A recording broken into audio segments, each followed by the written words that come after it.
before we get into the real business end of things, can you just give us an injury update on how the squad are this week? Oh, good. 2 thumbs up. Everyone who was available is available. So Tom's come through well. Nick Schooner, who we were worried his elbow about, it's a manageable injury. So he'll be up for selection. We'll have to get him through the week, obviously, and see how it goes for the rest of the week. But as it stands right now, he's up for selection. AJ McGinty's another. Yeah, Ben Curry came through well. Manu's good. Lewitt's good. Cooney's good.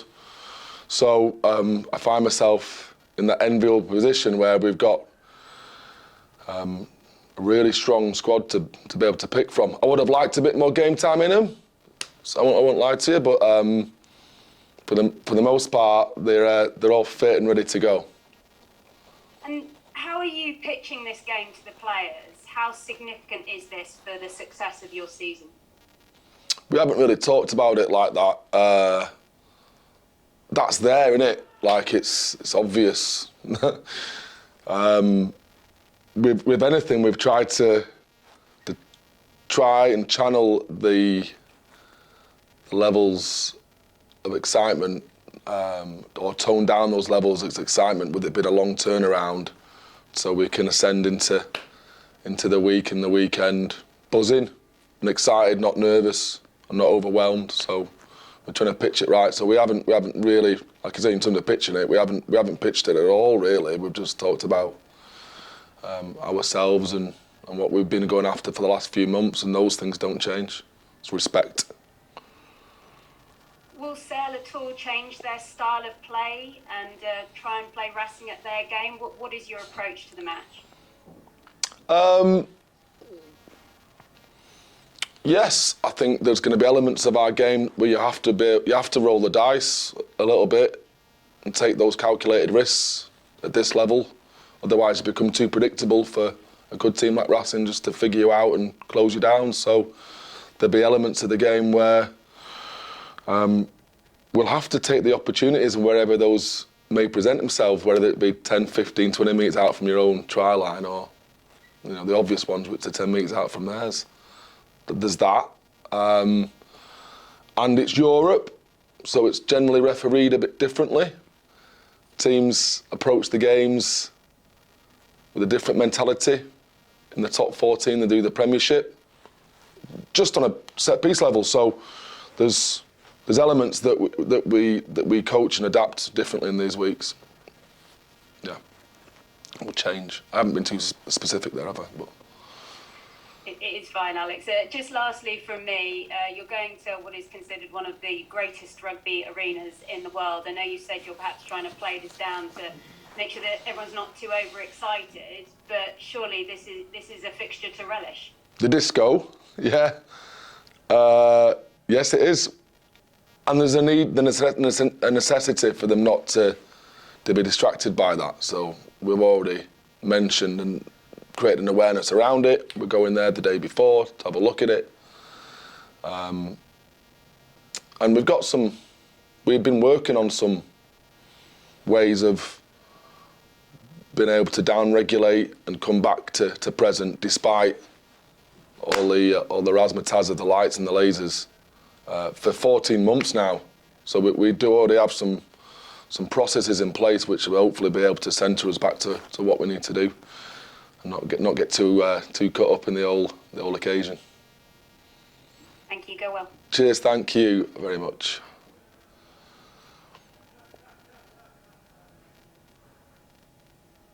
Al, Miles. Hiya, Miles. Hello, mate. Hi. You showed immense character in the two-legged affair against Bristol. I mean, we all know what happened in the first game. It was a non-game in the end, but you stayed in it, and you went there, and there were things definitely against you in that game, and you came through it. How much? I mean, you know as well as anybody that it takes skill to win this cup, but it takes also an equal measure of character. How much would it come down to that side of things at the weekend? I probably lean into that more than I do the other side of things because as a player, I didn't have much of the latter. You tend to, don't you? You want, God made man in his own image. Not that I'm in any way omnipotent like Jeebus, but you tend to try and influence people by what you can talk authentically on. And character, fortunately for me, this team have an abundance. This is when they've shown the best qualities and played some of the best rugby, is when they've had the backs against the wall. We've got into a hostile environment where with the underdogs, it's the same again. So there's loads of things that I can hook onto, or the lads can hook onto about this game, which makes it exciting for us, and that's just one of them. Our opportunity to be able to show who we are in terms of our character again is something that's highly motivating for us. And I suppose the flip of that is to turn it on a team who, okay, their stumbles have been at the final hurdle, but they have been stumbles. They might feel more comfortable in their own arena in a quarter-final situation, and they will come at you hard. You know that's going to happen. But, if you can get into, stay in the fight and get into their minds, and that has to maybe play in your favour as the game goes on if it's tight. I hope so.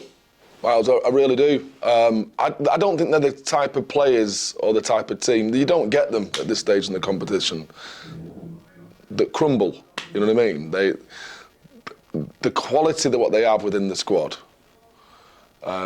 only goes to embolden and bolster their own self-belief, despite these ebbs and flows of the game. So I still think you'll get out of them in the 80th what you get out in the first. I guess it's down to your own terms of resilience and self-resolve. That are you able to handle one of those lightning bolts that they're able to chuck this team, when it could be against the run of play, it could be totally out the blue, and then how are you going to react to that next instance? That's the challenge for us, and our ability to stay in the fight despite what they throw at us is going to be key, not the other way around. I don't believe anyway. Sure. And one final 1 minute. I wasn't sort of alluding to them sort of crumbling, because I don't think they would crumble, but it's just that getting to the point where maybe they think, oh, here we go again. Europe's not meant to be for us. Little things that can turn in games. I mean, just the small stuff, because it might come down to the score here and there. Yeah, I'd like to think that we have a game plan and a team that can cognitively fatigue other teams through a physicality and a pressure. We're able to do that over the course of 80 minutes, which could put seeds of doubt, I guess. Going back to your point, seeds of doubt in an opposition team. This is a team similar but probably better, similar in style but better in terms of personnel than Harlequins, than a Northampton in terms of the speed of ball they operate off, in terms of their ability to outscore teams, and in the nature of how they're able to attack off transition and turnovers. All the stats are there for you to see. So we've got good records against teams like that through some of the things I've just talked about, which is why we're relishing the opportunity. We know we're the underdogs. We know that. But like I say, we're quite comfortable in that mould. Yeah, great. Thanks, Al, as always. Cheers, Miles. Hi, Alex. Chris Jones. Hi, Chris. They're throwing lightning bolts at you. Are you throwing Manu at them then? Is that the counterweight? Sledgehammers across the board. Is the sledgehammer that is Manu? You talked about players probably being short of a gallop where you'd like them to be. Is Manu short of a gallop at the moment? Obviously, he came on the second half Saris, but didn't play last one. Where is he fitness-wise? Oh no, he's well primed. Manu's an English Samoan thoroughbred, so we need to keep him in. It was purely conservation on Manu's part last week, just to keep him fresh and not risk injury, and make sure his loading's up there, which in terms of high speed running in a week, which can dip in terms of game prep. So he's better than he would have been if he played last week, in a better spot. Is the surface any thought in terms of taking it more out of him because of the surface? Yeah, definitely. Yeah, the forces are higher. They've been shown on these kind of tracks because the traction's greater, so you end up running faster. And he's a person that puts, massive amounts of force through his limbs, as we've seen in the past. So we will be keeping track on that, on field, real live meters, speeds, as well as, the wellness that we'll be taking in the rest periods on him to make sure that we're managing him through the game as well. Because first and foremost, it's player. We've got to look after the player. And Lude is back, yeah? Yep. Motivated and back. He's just playing more minutes than anyone else. You look through, you have to go through his season and where he went from with the Lions tour and then all the South African games and then coming back into us. He's just played a lot of time. So you want your best players playing the best rugby in the biggest games.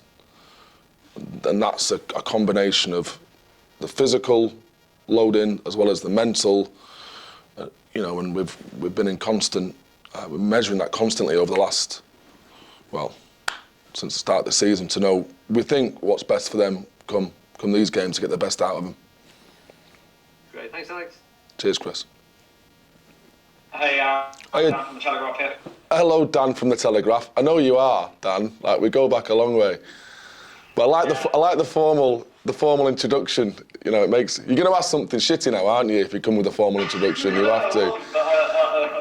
I'll try and think of something. But just on the subject of Luke and Nani, I know we were talking about Racing and their rock stars, but you've got a lot of big name, big game players. How much are you looking to them to deliver in this particular match? Let's not mention our lads so much. Like I say, I'm quite happy to play it down a little bit. We do. We've got some great players. And, the lads were talking today, they've got a good team, this, that and the other, and some of them are getting pissed off, with our own players, talking about their team. Without saying that, we've got an all right team as it is, ourselves. At this point in the season, wherever you're at, whatever team you're at, you need your best players taking real control and ownership over not just your tactics and your strategies, but the motivation and your purpose. That's what you have to have, or it'll never work. If you're trying to get motivation from a sideline or even from the arena, Sarah put it before, then it's going to be fleeting and it's going to be a bit of a roller coaster. But what is lasting and what is more consistent is if it's driven by the players, mate. So we need all of those players, as I am putting it on them this week, to take ownership over that. And it's not something you can do for 11 months. You can't. It's too physically fatiguing to almost have like a coach's role in terms of standards and energy and enthusiasm and celebrating, supporting. They almost have to have that role, but over the course of 5 to 6 to 7 weeks, this business end, then it's a necessity. And how much do you draw upon your experience with Saracens, who are sort of well-versed playing in these games, whereas for Sale it's the first time in quite some time? Yeah, I got asked the question on a podcast yesterday, and I'm fed up of talking about the other S word. But how can you not? I wouldn't have had this job without that experience. To pose a question, how many times have you been on a night out and drunk too much and thought, I'm never doing that again? You can learn from the experiences, but every night out you have, there's probably a different reason for why you did it. And it's the same with this group, and that's probably a bad metaphor, but we're not Saracens, we're not, it's a totally different group of people, and those experiences, why might have been good and right and proper for that brilliant group of players, it's different and different again for this. If you think you can just rely on, because it's people we're dealing with, isn't it? The game doesn't change, but people's mindset, the motivations, all the things that could distract them from playing their best rugby, that does change in an environment, but also person to person, and that's the great challenging thing about the game, the sport, sport in general, I reckon, without getting too philosophical, is that you've constantly got to shift, adapt, understand through conversations of how we get the best out of this particular group, what that team dynamic looks like, and And again, coming back to your best players, what pushes their buttons. So where I can say that worked then, and maybe this, it's still a new challenge and a different challenge, and one I'm enjoying. Cool. I'll let the others go. Cheers. Cheers, Dan. Well, Saturday. Thanks, mate. Alex in the Mirror. Hello, Al from the Mirror. It's good enough for Dan, it's good enough for me. Yeah. Can I ask you a question for Saturday's paper? Yeah. Tomorrow, all the eyes of the football world will be on Manchester's football team in Europe, not for the first time. And I'm wondering whether you feel it's kind of high time that Manchester's rugby team has that same sort of profile in Europe. Oh, I'd love it to be. We don't deserve it, do we? We've achieved nowhere near the accolades of what any other the Mancunian sporting teams have, footballing sporting teams anyway. But in time, I'd hope to think we could build that legacy. We've got to earn it first, though, Al. Do you feel if not a pressure from the success of certainly one of the football teams in Manchester, do you feel a kind of pressure to kind of hit that same sort of bar, or to improve yourselves just so that people are talking about rugby as they're talking about football in Manchester? More and more, as I understand the magnitude of my role. Not that it helps me do it, you know what I mean? That pressure is purely distractionary in terms of my ability for us to have that kind of profile leading forward, because the only pressure, as I've said before, is the only pressure that's important is the one that you place on yourself, or the one that your very close friends and family, I guess, put on you. And maybe I'm naive because I wouldn't have a job if we didn't have fans and sponsors and everything else. I understand it's important, profile's important, but it's external motivation again, isn't it? It's there, it's part of my job description, I have to wear that hat, but in my understanding, it's not a really positive or consistent form of motivation to achieve. Just to finish off with this question, would it be an ambition of yours that by the time you finish your term at Sale Sharks, people around Europe are talking about Sale as one of the powerhouses of European rugby as they do Manchester City? Again, it's not an ambition; it'll be an outcome of my ambitions, of what I'm trying to build here. If we get it right internally, if we get it right consistently over time in terms of the group and the values and the nature of that group, the character of the player that we develop through the academy pathway, and we get all that right over time, I believe that the outcomes and the glory and the respect and all that comes by way of. I don't think you have it the wrong way around. If you're searching for that, you miss out what's important in terms of the building of it. For me, that's just my take on it. Yeah, broadly speaking, you agree with that? When have you? Look, you're brilliant at taking me out of context. So sensationalise whatever headline you want to moving forward, but it's got to be purpose first and process second and outcome as a result. I got it. Okay, thanks, mate. Cheers. Colin here from the Eye in London. Where are you from? The Eye? The Eye. Doesn't sound as good as you're going to write something shitty over now, are you? It doesn't sound as posh as the Telegraph, does it? Similar theme, and this is for Saturday as well, please. There's a story with this particular competition, almost since it started really, that you have to lose a couple of times before you win. Certainly Saracen said that, very much about that Cardiff final. Lots of other teams have said it. Is that true, or is it like a kind of for want of a better phrase, a cop out for losing first or second time around? Or if it is true, why is it true in your experience?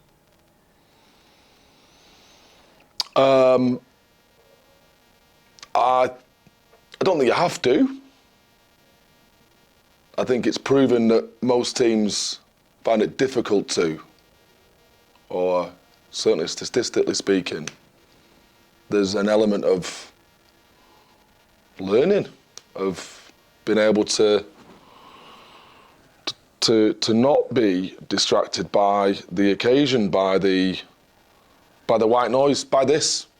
You know what I mean? There's 3, 6, 9, 12. There's 12 of you on board. There's normally 3.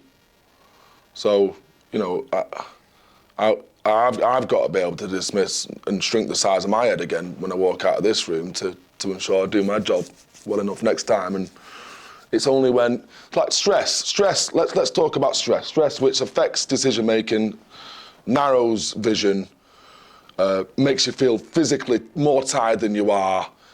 And when something's new, something's novel, you have an increased amount of stress.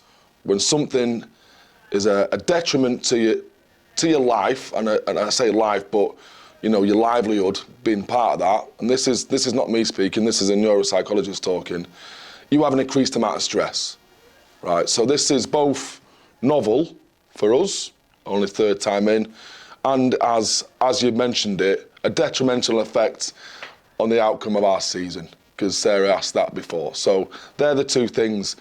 The more you get used to it, the less stressful it is. And if you've won once or twice before or been there and realised it doesn't really matter in terms of your culture or your security of your job or your livelihood, then it has less an effect on stress and you're able to perform better for longer, make better decisions. So there's the neuroscience behind it. The more you do it, the better you adapt to it, the less stressful it is, the better you perform. So I guess there is truth in it. If you've been there before, then you've got a better chance of doing better the time after. That time specifically that you're going to spend at their stadium on Saturday, is that just a walk through, just have a look round, get the sight lines, or have you got anything specifically in mind for how you'll spend that time that you're going to have there? We've got quite a lot. We've got quite a lot of suggestions that we could do. We're currently trying to get control of the big screen. Whether or not we'll get that, I don't know. What we got on there? Well, we just discussed initially we could put like a bit of a motivational video or maybe show a bit of them just to give us a little bit of an anger spike or whatever. But typically speaking, less is more in these kind of weeks. You don't have to be motivated by something. You just have to be motivated to be in a certain way, because the motivation to do it is there. So I think we're drawing back from that and using it as a means for motivation, and maybe just putting some ugly pictures of Bev and Rod up there, bearing in mind that we're going to see some more ugly pictures of Bev and Rod, 50 by 70 metres, the day after. And are you able to ignore ugly pictures of Bev and Rod and still get on with the job? So maybe just keep it a little bit more light-hearted and just be aware. It's more of an awareness that it could be distraction, and are we able to focus in on what we need to do? So that in the realms of something along that, if we do gain access, but who knows? Thanks, Alex. I'll see you Sunday. Thanks. Cheers, Hugh. Alex Liam here. Hiya, Liam. Oh, good, yeah. I believe Kieran Wilkinson is playing the role of Finn Russell on the training ground this week, yeah? Yes. Yeah. Can you just give me an insight into what you expect to, what would you be looking for him to do in his impersonation of Finn Russell to get you going? Yeah, sure. It's predictably unpredictable. So they're the best players, aren't they? He functions well off quick ball, of which they have, as you know. He's a threat, run kick pass threat, but more of a run threat with wingers inside and forwards or Fekitower on the outside.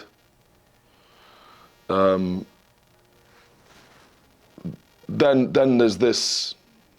Then he has got an attacking kicking threat in and around the halfway lines, which I've seen before. And these are just the things that you see more often than not that he does really well at. Like there's still, there's other areas of his game, like his long kicking game. It's pretty good as well when they get into kicking drills. So, we've already been through a little bit of that. But you never see him get smashed, ever. There's no point saying, right, let's try and get to him, take him out of the game, because he doesn't get smashed. So we're not being able to do something that no other team in the land has been able to do. But what you have to, I guess, then do is negate some of the things that make him good. You know what I mean? That's the key to it. like with any fly half, it's time, it's space, it's speed of ball. It's taking options away from him. Why do you reckon he doesn't get smashed? Because he's that good. His ability to offload the ball, get rid of the ball, to use agility and footwork to get a soft shoulder. Yeah, second to none. Yeah, he's very good at. Sorry. This time last, and how excited is Kieran having to do this replication of Finn Russell? Is that a role he willingly embraces this week now? Is it? Yeah, it is, Liam. Yes, it is. We need to experience that. He's got a bit of that in him anyway, Kieran. Like he'd much rather. He wants to be that kind of threat. You know, Marcus Smith is pretty similar, isn't he? He's got all those three threats at the line. But there's also, look, without talking about it, the more you can show those kind of pictures and predict a certain type of way that they play is the time that they get you with something that you haven't planned for. You know, the kind of the black swan moment. So it's as much about being alive to everything as it much, you know, as focusing on the one individual that's Finn Russell. So yeah. Just switching tack, you touched on your experience with Sanderson, but more importantly, your experience last year with Sale in the quarterfinal. You had a good first half, you fell away in the second half. I'm just wondering, what gives you confidence that this Saturday you've learned from this time last year and you will deliver at the weekend and you will get a win this time? We just talked about it. We just talked about the necessity. This group of players, what they need at half time, not what the coaches feel, and we overdid it. I think in terms of our motivation, we were over motivated coming out at half time, and they came up with really simple moves where they identified space in the first half and scored 2 quick tries in the second half, because it wasn't something we practiced and seen in the week. It was something they just came up with on the cuff because there was a space on the inside of 10 off a line out, and that's something they spotted. But because we're so blinkered, they're going to do this, they're going to do that, this is the setup. We weren't aware for the obvious thing. You know, we're almost overthinking the play. So there's a degree of keeping it more about the process at half time. I think we've already spoken about that, giving them clear, task-orientated direction. And you know, like I say, buffering those stress levels, so we're able to see a little bit wider, so we're able to communicate and stay in the game as opposed to be looking at the big screen, be thinking about the phase that happened before, or be too stressed by the occasion that we're blinkered and we don't see the obvious. So it's in and around our mentality, I'd say, this week. Okay, fair enough. You mentioned Bath and Lou there earlier. I'm just wondering there, like, this is a big chance to go on high with a big result, etc., and go further. How important are they about leaving a great legacy, let's say? Not that they haven't already, but they want to go out on a high with a trophy behind them as well. You know? Yeah, I do. Look, it's them that said, it's them that are driving, them two in particular, that are driving our purpose. I don't want to go too deep into it, but they just want to leave here with a legacy of respect. Like, that's their words. It's the big word for them, and then it's not about the outcome, then, is it? It's about those things that we define as that earn respect within the organisation. And pretty clear in it. Like, we're a really hard-working team. You know, we wear physicality as a badge of honour. We show the character when we're down to 14 men. All those kind of things are things that we love, cherish, respect within this organisation. So it's them two that'll be driving those attributes this weekend. Okay, cheers, Alex. Go well. Thanks, Liam. Appreciate it.